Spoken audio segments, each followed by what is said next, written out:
My urgent message today Мојата итна порака денес по средбата што се случи е сумирана во еден збор – итност. urgency. Вака ја сумираше реакцијата по посетата на бугарскиот премиер Кирил Петков во Скопје во вторникот демократскиот конгресмен Бил Китинг, член на Комитетот за надворешни работи на Претставничкиот дом. Timing is important. People have made great sacrifices. Времето е важно. Луѓето направија големи жртви.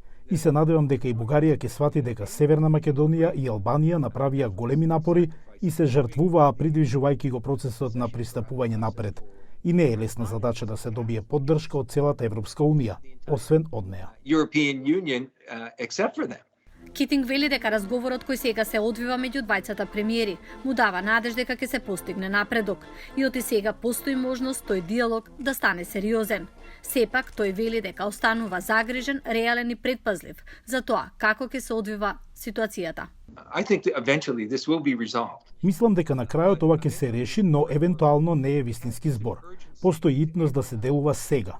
Како што знаете, постои голем стрес во целиот регион и во другите земји покрај Албанија и Северна Македонија ќе изгубат надеж.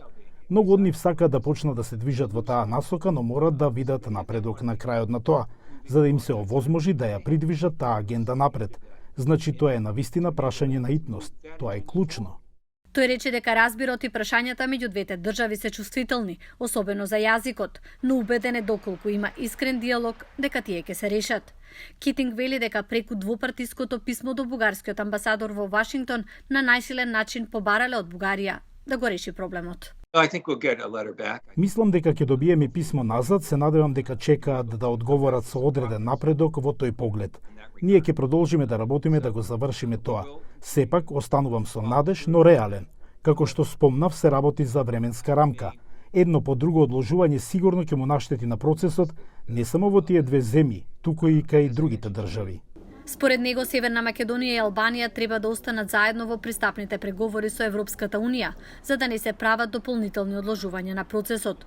Одложувањата пак, додава тој, би можеле да доведат и до демократско назадување на државите, како и зголемена пропаганда од Кина и од Русија. А на прашањето дали Северна Македонија направила реален напредок во борбата против корупцијата и владење на правото, Китинг рече: Well, there's room to go Има простор за повеќе. going forward on that. Тој вели дека заменик помошникот државен секретар на САД за Западен Балкан Габриел Ескобар прави големи напори да дојде до договор преку преговори, поставувајќи го ова прашање како едно од неговите примарни грижи во регионот.